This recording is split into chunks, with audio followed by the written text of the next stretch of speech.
Hey viewers, Phil here and welcome back to the channel for a slightly different video this time. Those of you who might have seen the recent short series on my joy and Vic's attempts to travel around Australia would have seen that series, and she's well on the way. She's made it all the way up to Darwin, and at the moment I think heading towards Western Australia, so she's about halfway around, having a great time. No major issues just yet, but yeah, that's sort of an inspiring trip she's doing there. So in the process of doing a bit of research and preparation for that trip, we started watching some of the YouTubers who do that for a living, basically travel around the world on motorbikes and you know, video their efforts. Some of them are fantastic. One of the main ones we watched was Itchy Boots, she's currently in Botswana. She's from the Netherlands, and basically that's what she does for a living for the past many years, is just traveling around the world, and she does a fantastic job of videoing the whole thing with drones and all sorts of things. Anyway, I was thinking, I've got a birthday coming up, and I'm now living down in the Southern Highlands of New South Wales, where there's some fantastic roads. So I thought maybe I might get myself a GoPro set up for my helmet. So yeah, this video is just going to show you some of the things that I bought. I have played with GoPros some time ago. I think the last one was a Hero 4, so some time ago. So I'm not up with the latest of the GoPros, so I did a bit of research around what I should buy and all the different options and best places to mount, etc. So thought we'd just go through some of the stuff that I've bought and why I chose certain things, and then get it all mounted on the helmet. And then the next video might be a quick video trip around the Southern Highlands. So let's get on with it. So here is my helmet, which is a Shoei GT Air, and having a look at a lot of the YouTube videos and recommendations, it would seem that mounting a camera on the chin of the helmet gives you the best view. It's the closest to the view that the rider actually sees.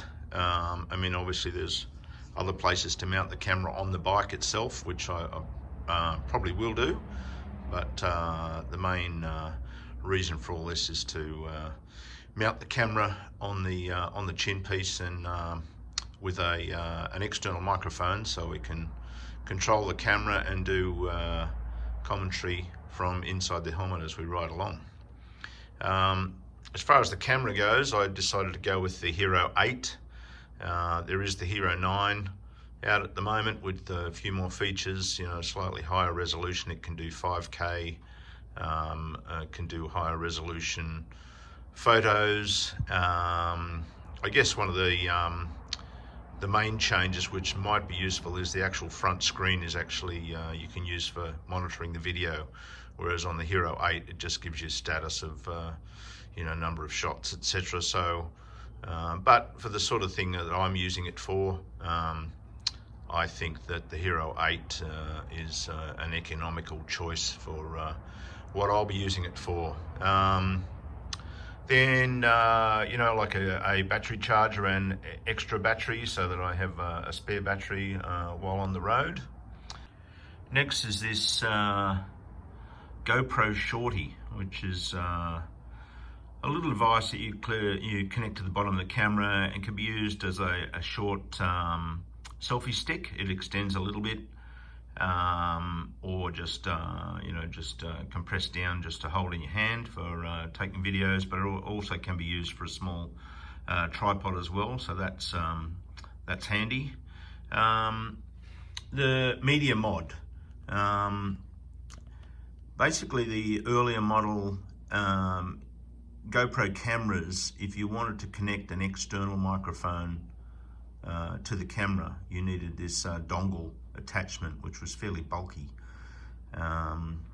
whereas this media mod, this one particularly for the Hero 8 obviously, and the camera actually slides into that, and it gives you some better microphones within the module itself, but also gives you the ability to plug in an external microphone. So the best way to get good audio is to have a small microphone inside your helmet and use that for your commentary. And because the latest model GoPros are actually voice controlled, you can use it to turn the camera on and off. You can use it to start recording or stop recording or take a photo. So obviously while you're riding along, that's a big advantage without having to stop and switch on cameras or switch them off or press buttons, etc. with your gloves on. So that's a great advantage, and that's a lot more compact than the other older sort of dongle attachment. One of the things to mention around the media mod is typically the GoPro Hero 8 and 9, etc. are waterproof down to 10 meters or something. When you install the media mod, what you have to do is actually remove the battery cover off the side of the camera so that the media mod will accept the connection on the inside. So that means that the camera is then not waterproof. So I mean, I don't plan on going underwater, but you know, if I'm riding along and it's raining heavily, I would have to probably remove the camera and, you know, store that away, which probably wouldn't be good footage anyway, but just something to keep in mind. If anybody's going for the media mod, it then makes the camera not waterproof. As far as mounting it to the helmet, did a lot of looking around. There's obviously various ways to do that. You can you know, glue some sort of a fixture, something like this, to your helmet. Now, the problem with most modern helmets is they don't have too many flat surfaces, you know, particularly around the chin area. So, if we look back at the GT Air, you know, there's an air vent here and this little sort of bulge here. So there's no flat surface. There are some people who mount the bracket over here and then use attachment brackets to bring the camera around to the front, which is a bit messy. So I don't want to do any permanent modifications to my helmet, so I thought we looked at the various options and found this Telesin helmet mount. Now this is the older model Telesin. There is a newer model, but the problem with the newer model is that the screw to hold the camera on goes from the other side, and with the media mod on there, it's not the best side to have you know, one of these screws holding the camera in. We'll look at that later. So you basically, this just straps onto the chin, so it's got a couple of little ribbon cables that go over the back and then clip down, so that clips over the front of the helmet. Obviously you can remove that or move it to another helmet, so quite handy. And that's just a cheap you know, Chinese thing from eBay, but you know, all reports and reviews seem to think that it's quite a good option. Then we have obviously SD card. I got a couple of 128 gig SD cards. There's one already in the camera. Rather than one huge one, it's better to have two smaller ones. You know, you've got to get the ones that can do the transfers quick enough. So this one can do up to 160 megabytes a second read and 90 megabytes a second write. Just as a little aside, because I used to be a computer engineer, whenever you see the M with a large B, that should be megabytes per second. M with a small b is megabits per second. So when you're talking about storage, you're typically talking about megabytes. When you're talking about transfer rates like a Wi-Fi speed or any sort of data transfer, you're usually talking about megabits. So is 8 bits in a byte. So say for example 20 megabytes would be 160 megabits. So that can be a bit confusing. Not everybody uses that small b, large B rule, but typically that's how it should be done. The other thing I wanted to do was get some sort of protection for the actual lenses on the camera.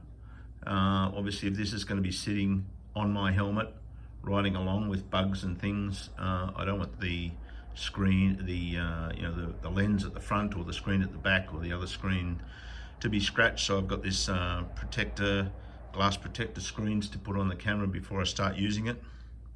As far as the external microphone, a lot of people recommend this purple Panda microphone. Now it's just a generic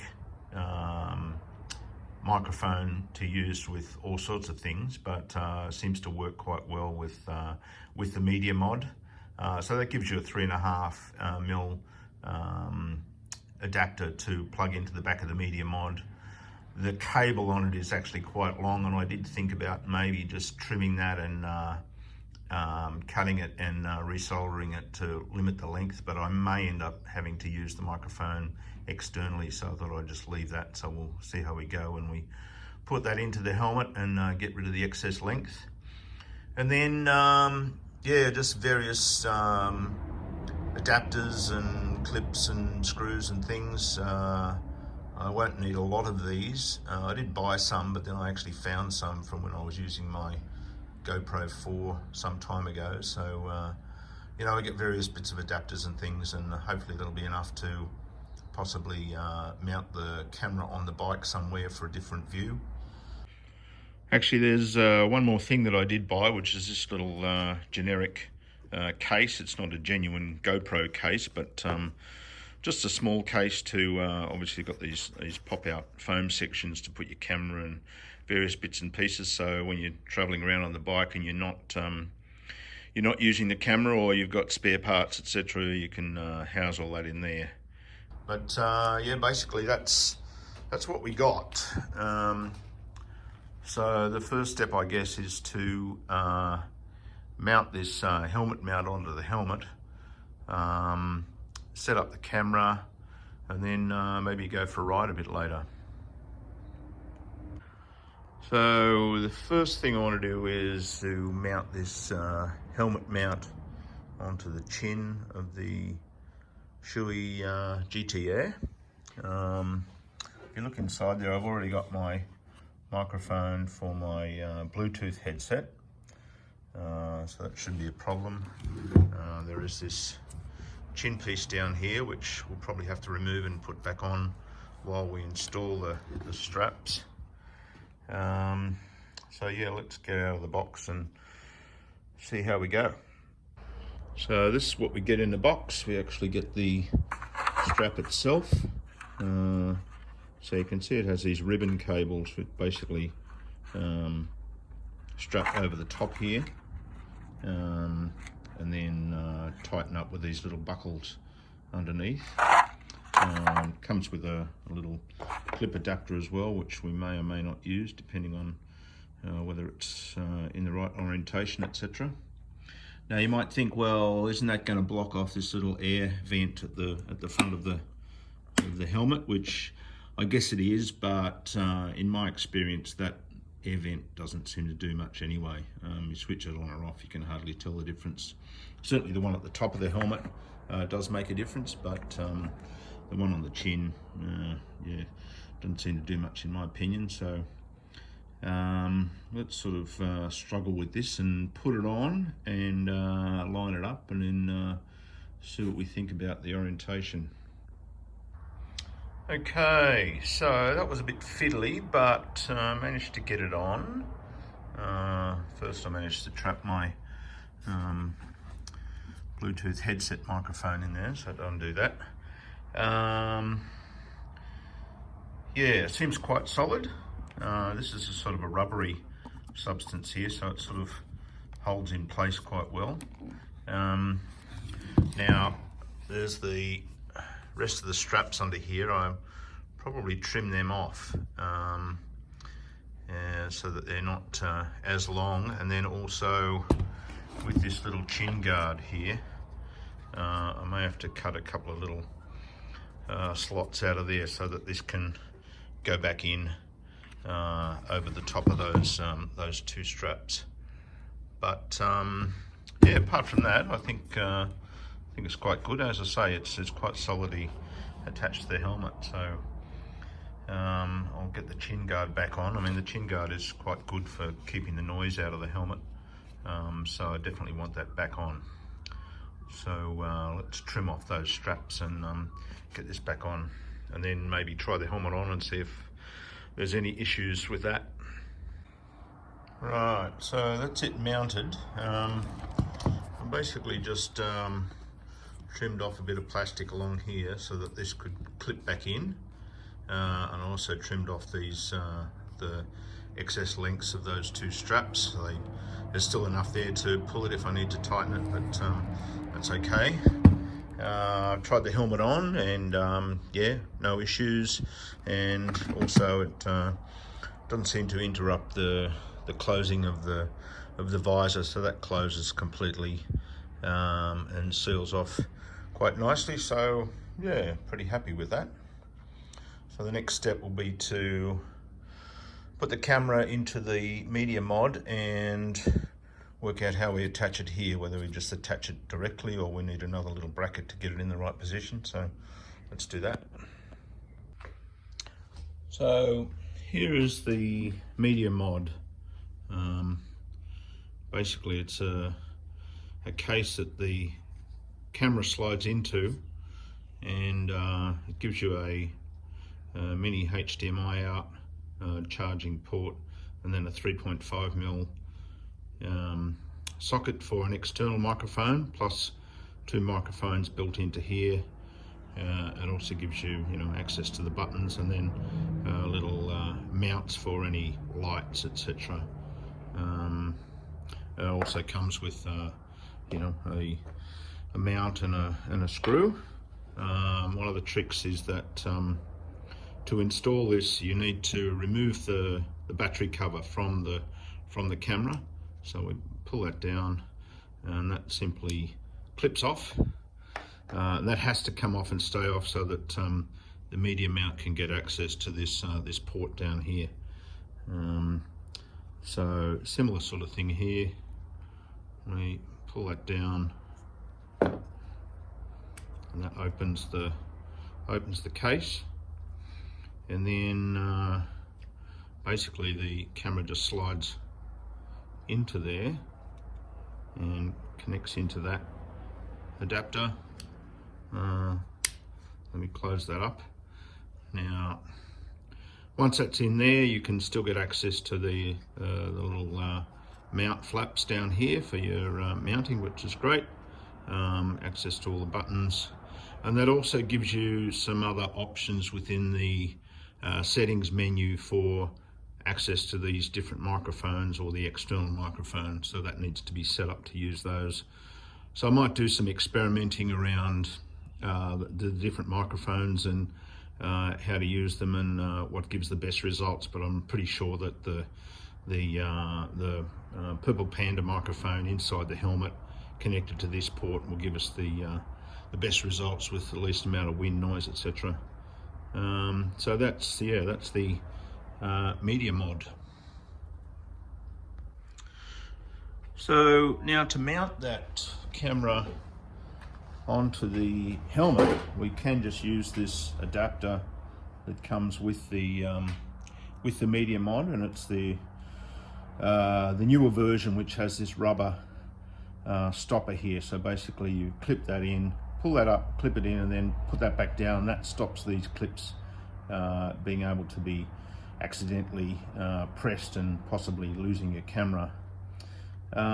So if we do that, so we push that up into this clip.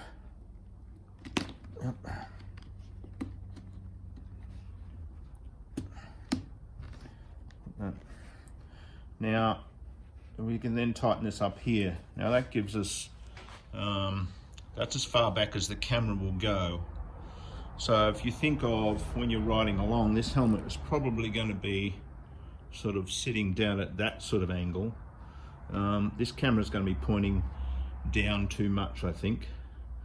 So I think what we'll have to do is use one of these little adapter brackets to bring it out so that it can tilt back a bit further and point more towards the front, which is the view you actually want.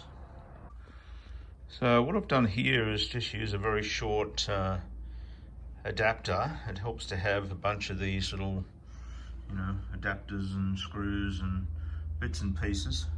So you can see under there I've just put a very short adapter on, and that allows me to bring the bottom of the camera forward and therefore tilt the camera back. So if you then think, okay, if your helmet's going to be sitting at this angle, that's a lot better angle for the camera looking forward. So that looks good and that's nice and solid. So I guess the next step is to have a look at the Purple Panda microphone and route that through the helmet and then plug that into the back of the media mod here. So this is the Purple Panda microphone kit. As I say, it's not specifically for a GoPro, but has all the bits and pieces that you would need, and has been recommended by a bunch of people. So that's the actual microphone itself, with a specialized 3.5mm plug on there. What we will need to do is use this adapter to convert it to just a standard 3.5. There's various other adapters which we won't need to use, and then it also comes with this little sort of windsock thing that you can stick over it, which is handy to use inside the helmet. So it just goes over the end of it. Now obviously we'll take this clip off and try and route some of this excess cable around inside the helmet so you don't notice it. As I said, I was thinking about maybe just chopping that and shortening it, but sure as eggs, I'm sure I'll need it this length at some point and use it as a lapel microphone at some point, so I think I'll just leave it as long as I can run the cable through the helmet neatly without it causing any problems. So what I might do, more than likely only using it for this, so I think I'll put that on there, and I might put some heat shrink over here and just heat shrink that closed so that that won't come apart. Yeah, I think there's, what is this? Maybe another little smaller windsock, I think, which might be better for the helmet. Yeah. Oh, that's the same as this one. Maybe I don't know. I'll try it with this and see whether it needs it or not. Inside the helmet, I think it should be good enough. So let's plug that in, make sure it's working, and then route it inside the helmet and see if we can run it neatly out to the back of the media mod. So I have managed to install the Purple Panda microphone. You can see it's plugged into the back of the media mod here. As soon as you plug that in, it switches automatically over to that microphone. So you can see just inside there, there's the microphone back up in there next to my Bluetooth headset microphone. I've got that little fluffy windsock on it. I may end up trimming that back a little bit if it gets annoying, but it seems to be okay at the moment. And then I was going to put some heat shrink over this connection, but actually that's a handy place to disconnect it once the camera is off the helmet. So just disconnect that there and then just leave that connection just hanging there. I did punch a tiny little hole through this chin guard to get the cable out. So generally seems to be working okay. I've tried the helmet on and tried the voice commands and they seem to work. So I guess the next step will be to try it on the bike. So that will probably be in the next video. So that's it for the GoPro Hero 8 setup on my helmet.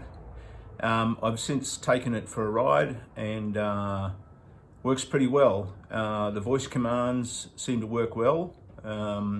there was quite a lot of wind noise through my helmet, but surprisingly the audio through the microphone was actually quite good. I have done a little bit of Googling since, because there was some crackling when I got up to high speed. And what I've done is gone into the settings on the GoPro and disabled the wind noise reduction. Apparently that causes overloading. So if you're on a motorbike, then normally you would leave that on, but on a motorbike, because there's so much noise, just turn the wind reduction off, otherwise you'll get these crackling and popping. So yeah, hope you enjoyed the video. If you did, please subscribe below. Maybe check out some of the other videos on my 750 restoration, or Vic's My Joy preparation, or maybe even some of the blues from the 12 bar dudes. So thanks for watching, and the next video may be a vlog motorcycle trip around the Southern Highlands somewhere. So see you then.